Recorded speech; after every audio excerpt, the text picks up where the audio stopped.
Polly Holliday was more than just a television actress.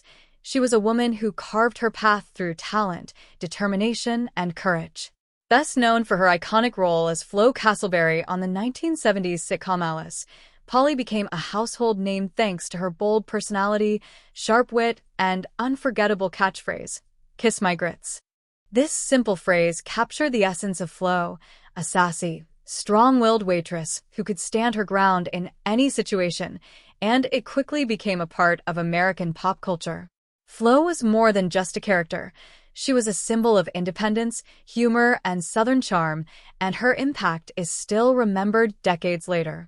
Polly's journey, however, was not only about fame and laughter. Born on July 2, 1937, in Jasper, Alabama, she grew up in a small, quiet town where life followed familiar patterns and opportunity often felt limited. Her parents, Nest and Velma, provided a stable home, with her father working with his hands and her mother keeping the family together. Polly's early life was shaped by the sounds and routines of her Southern environment, from the singing of cicadas on humid nights to the rituals of church gatherings and the music that filled her home. It was in this setting that she discovered a love for performance, finding joy in music and the arts. She mastered the piano, pursued formal education in music at Alabama College for Women, and later continued her studies at Florida State University. Initially, Polly followed the expected path of a stable, respectable career as a music teacher, admired by many for her dedication and professionalism. Yet beneath the surface, she longed for more than a life confined to classrooms and lesson plans. Her heart yearned for the stage, for the excitement of performance, and for the chance to connect with audiences in ways that teaching alone could not provide. She began to explore local theater, performing in small productions that allowed her to experience the electricity of live performance. In the 1960s, she joined the Asolo Repertory Theater in Sarasota, Florida, touring small towns with plays that ranged from broad comedy to quiet, intense drama. These early experiences were far from glamorous. The pay was low, the travel exhausting, and the audiences sometimes sparse. Yet for Polly, each performance was an opportunity to grow, learn, and hone her craft. She learned how to convey emotion with subtlety, how to make an impression even in minor roles, and how to take her natural Southern accent and turn it into a distinctive strength. At the age of 30, while many women of her generation were settling into family and domestic life, Polly took a bold step. She left teaching behind and committed herself fully to acting. This decision was risky, even considered scandalous by the conservative standards of her Southern upbringing. Yet it demonstrated the resolve and courage that would define her career. The following years were challenging. She worked tirelessly in small productions and off-Broadway shows, often performing for tiny audiences and navigating the uncertainties of the acting world. Despite these obstacles, Polly persisted. Encouragement came from unexpected quarters, including a young Dustin Hoffman, who recognized her talent and urged her to continue pursuing her dream. His support, coupled with her own determination, fueled her growth as an actress. Slowly but steadily, her efforts began to pay off. By the mid-1970s, Polly had built a reputation as a versatile performer who could leave a lasting impression regardless of the size of the role. She made a small but noticeable appearance in All the President's Men in 1976, demonstrating her ability to capture attention even in brief screen time. This small role would eventually open the door to television, and Polly Holliday's career would soon take a transformative turn. In 1976, she joined the cast of the television series Alice, adapted from the 1974 Martin Scorsese film Alice Doesn't Live Here Anymore. Polly was cast as Florence Jean Flo Castleberry, the outspoken, no-nonsense waitress whose sharp tongue and brassy humor quickly became the highlight of the show. From the first episode, viewers were captivated by Flo's personality, and the character became an instant fan favorite. Flo's combination of humor, confidence, and Southern charm not only earned Polly critical recognition, including Golden Globe Awards and an Emmy nomination, but also solidified her place in television history. She transformed the dynamics of the show, giving Alice a spark and energy that elevated it above typical sitcom fare. Audiences eagerly awaited her appearances, and her catchphrase, "Kiss my grits," became a cultural touchstone. Polly's performance as Flo exemplified her ability to blend comedic timing, emotional depth, and authenticity, making her character memorable not only for laughs but for the strength and intelligence she brought to each scene. Her portrayal demonstrated that a supporting character could dominate a show, leaving a lasting impression long after the credits rolled. However, despite her popularity and success, Polly Holliday chose to leave Alice in the early 1980s, a decision that shocked fans and left a gap in the series that was difficult to fill. Her departure was motivated by a desire to explore new opportunities, avoid being typecast, and challenge herself with different roles. While CBS capitalized on Flo's popularity by launching the spin-off series Flo, the new show faced challenges, including network scheduling changes and fluctuating ratings, and ultimately ran for only one season. Polly's decision to step away from her most famous character reflected her commitment to personal growth and professional exploration, even at the risk of losing fame and stability. She continued to work in television, film, and theater, taking on roles that allowed her to showcase her versatility, from her part as Mrs. Deagle in Gremlins to her appearances in Mrs. Doubtfire, The Parent Trap, and Broadway productions such as Cat on a Hot Tin Roof. These roles reinforced Polly's reputation as a gifted actress capable of handling diverse characters, while also proving that her talents extended far beyond the bright lights of television comedy. Throughout her career, she remained dedicated to mentoring young actors, teaching workshops, and sharing her experience, ensuring that her knowledge and insight would benefit the next generation of performers. In her later years, Polly embraced a quieter life rooted in faith, community, and family, while still maintaining a connection to the arts. She sang in her church choir, supported local music programs, and remained engaged with the creative world on her own terms. Her passing on September 9, 2025, at the age of 88, marked the end of an era, but her legacy continues to inspire actors and fans alike. Polly Holliday's life was a testament to courage, talent, and integrity. She demonstrated that success is not only measured by fame or accolades, but also by the impact one leaves on the hearts of others. Flo Castleberry may have been the character that brought her national recognition, but Polly's broader body of work, mentorship, and dedication to her craft ensure that she will be remembered as a remarkable actress and a remarkable person. After establishing herself in regional theater and small productions, Polly Holliday's life took a pivotal turn when she began to gain attention in the broader acting world. Her early experiences on stage, performing in small towns and off-Broadway plays, had taught her discipline, resilience, and the importance of crafting a character with depth, even when the audience was small. It was during this period that she honed her signature traits, the sharp wit, expressive Southern drawl, and commanding presence that would later define Flo Castleberry.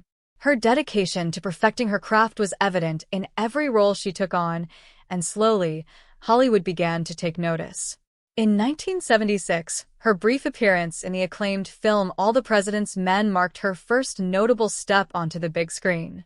Although her role was minor, her performance stood out, catching the eyes of television producers who were seeking talent that could command attention and convey authenticity.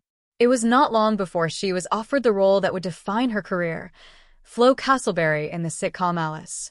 Adapted from Martin Scorsese's 1974 film Alice Doesn't Live Here Anymore, the show followed Alice Hyatt, a widowed mother working at Mel's Diner, navigating the ups and downs of life with humor and heart. While Alice was the emotional center of the show, it was Flo who provided a spark that audiences could not ignore. From the moment Polly stepped into Flo's shoes, her performance was electric. Flo was brash, confident, and unapologetically witty, with a no-nonsense attitude that both challenged and amused the other characters. Her quick comebacks, clever insults, and iconic phrase, "Kiss my grits," became instant cultural touchstones, repeated in households across America and cementing her as a fan favorite. Beyond her humor, Polly brought warmth and relatability to Flo, balancing the sass with genuine humanity. Viewers were drawn to her because they could see themselves, or someone they knew, reflected in her sharp observations and independent spirit. Flo was a character who could stand alone and yet enhance the ensemble, and Polly's performance ensured that every scene she appeared in was memorable. The success of Flo on Alice not only elevated the show but also positioned Polly as a rising star in Hollywood. Critics praised her comedic timing, her ability to dominate a scene without overshadowing her co-stars, and the authenticity she brought to the role. Awards and nominations followed, including Golden Globe wins and an Emmy nomination, which recognized her talent and contribution to the series. Audiences, meanwhile, embraced her as a symbol of strength, independence, and humor, making Flo one of the most iconic television characters of the late 1970s. Despite the fame, Polly remained grounded, often reflecting on her Southern upbringing and the values instilled in her by her family. She maintained a focus on her craft, continuously seeking roles that challenged her and allowed her to grow as an actress. However, the very success that made her beloved also created challenges. As Flo became more popular, Polly faced the risk of being typecast, pigeonholed into a single character that defined her in the eyes of the public. While Flo was undoubtedly a gift, Polly understood that to grow as an actress and maintain longevity in her career, she would need to explore opportunities beyond Mel's Diner. This realization led to her difficult decision to step away from Alice at the height of its success. Leaving behind a role that brought her fame, critical acclaim, and the adoration of millions was not easy, yet Polly approached it with the same determination and courage that had guided her from the beginning. Her departure marked the end of an era for the show and its fans, but it also signaled the beginning of a new chapter for her. CBS recognized the popularity of Flo and attempted to capitalize on it by launching the spin-off series Flo, giving Polly the chance to carry a show as the lead.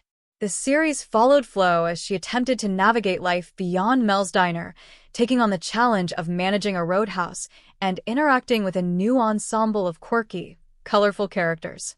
Although the show had moments of promise and displayed Polly's talent in a leading role, it struggled with ratings, network scheduling changes, and the inherent challenge of living up to the original show's legacy. Despite the cancellation, Polly's commitment to her craft never wavered. She continued to take on roles in television and film, demonstrating her versatility and range, from the menacing Mrs. Deagle in Gremlins to comedic appearances in Mrs. Doubtfire, and from maternal figures to authoritative matriarchs in family films and series. Each role allowed her to show a different facet of her talent while reminding audiences that her abilities extended far beyond the character that first captured their hearts. Polly's career was a testament to perseverance, adaptability, and dedication, proving that an actress could evolve and succeed even when faced with setbacks, cancellations, or the pressure of public expectation. Following her departure from Alice, Polly Holliday faced one of the most critical periods of her career.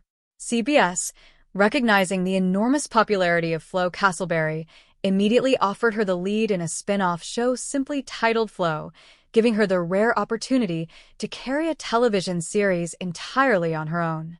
The premise was designed to capitalize on Flo's brassy charm while allowing Polly to explore a more central role as a character, independent of the diner setting that had first introduced her to audiences. In Flo, the story followed her journey away from Mel's Diner to Houston, where she was offered a position as the hostess of an upscale restaurant. However, rather than stepping directly into this glamorous opportunity, Flo made a spontaneous stop in her hometown of Cowtown, Texas, a place steeped in memories from her youth. There, drawn by nostalgia and her own stubborn determination, she purchased a worn-down roadhouse, naming it Flo's Yellow Rose. The series revolved around her struggles to restore the roadhouse to its former glory while navigating the daily challenges of managing staff, dealing with eccentric patrons, and maintaining her own sense of independence and pride. The supporting cast of Flo introduced viewers to a colorful array of characters.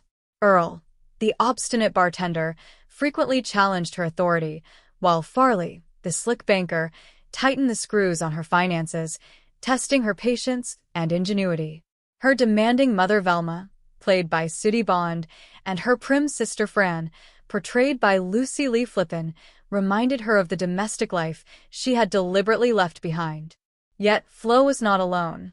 Miriam, Her childhood best friend served as a reliable bookkeeper and occasional voice of reason, while Les, the chain-smoking piano player, provided both music and comic relief. Regular patrons, like Randy the mechanic and Chester, a loyal customer, gave the Roadhouse a lived-in charm that echoed the warmth and familiarity audiences had loved about Alice.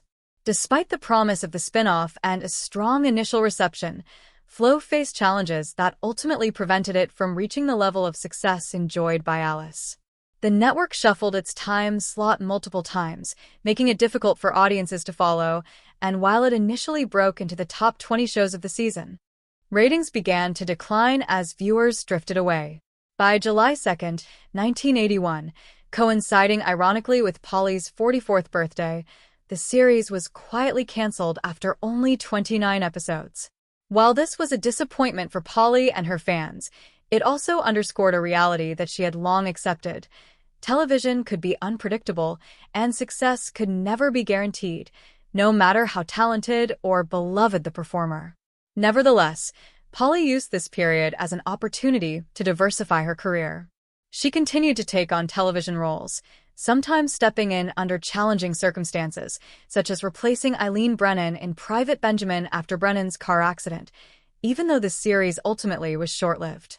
Polly also ventured into other projects, including the television adaptation of Stir Crazy in 1985-86, inspired by the popular films starring Richard Pryor and Gene Wilder. While the series was canceled quickly, Polly's commitment to her craft remained unwavering. Her persistence and talent soon allowed her to transition more extensively into film and stage work. She became known for her ability to inhabit a wide variety of characters, moving seamlessly between comedy and drama, authority and maternal warmth, menace and humor. In 1984, audiences saw her as the cruel and miserly Mrs. Deagle in the beloved film Gremlins, a role that showcased her ability to play antagonistic characters with both humor and believability.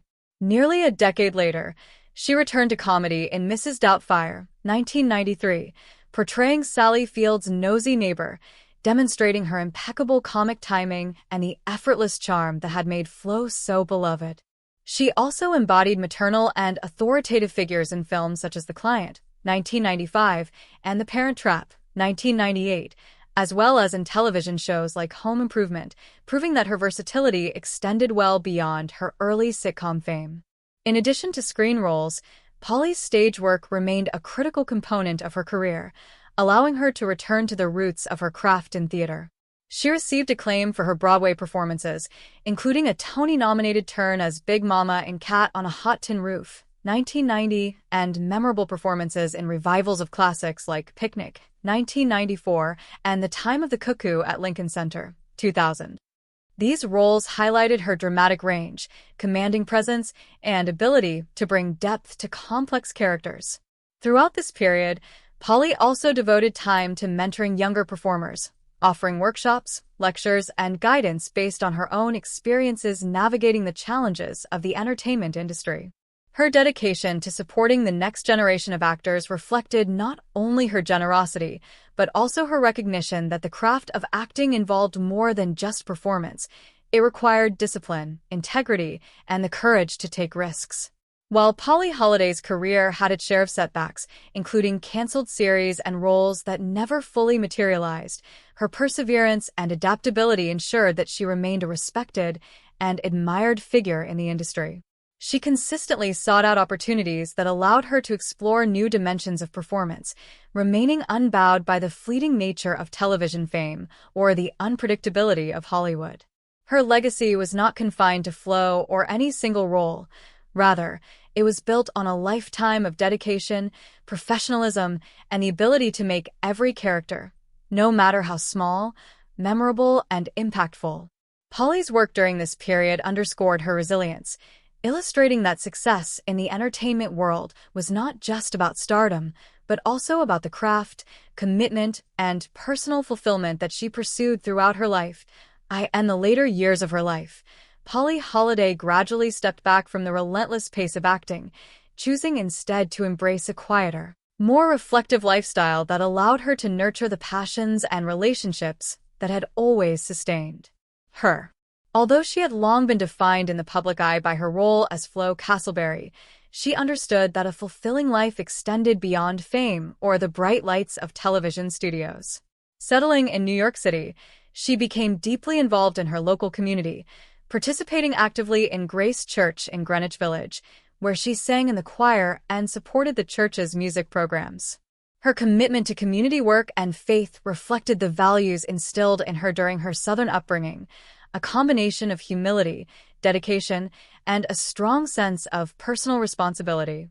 At the same time, Polly maintained a connection to the arts that had defined so much of her life. She continued mentoring young actors, offering guidance in workshops, and sharing the lessons she had learned from decades of navigating the unpredictable and often unforgiving entertainment industry. She emphasized to her students the importance of discipline, authenticity, and resilience, teaching that success was not always measured by awards, ratings, or fame, but by the integrity with which one approached each role and the dedication to leaving a lasting impression on audiences and colleagues alike. Even in her later years, she occasionally returned to acting, appearing in supporting roles in both film and television. In 2010, she appeared in Fair Game, playing the fierce grandmother of CIA operative Valerie Plame, a role that combined her ability to command the screen with warmth and depth. This performance, along with her numerous appearances over the years, demonstrated that Polly Holliday's talents were enduring and that she could bring vitality and credibility to every character she portrayed, no matter how small the part.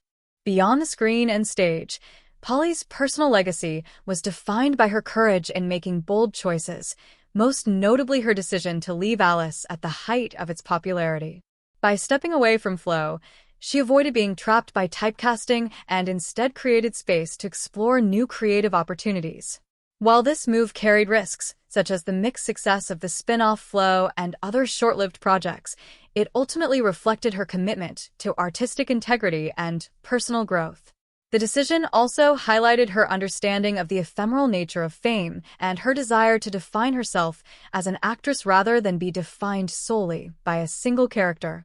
Polly's passing on September 9, 2025, at the age of 88, marked the end of a remarkable life, yet it also offered a moment to reflect on her profound impact on the entertainment world.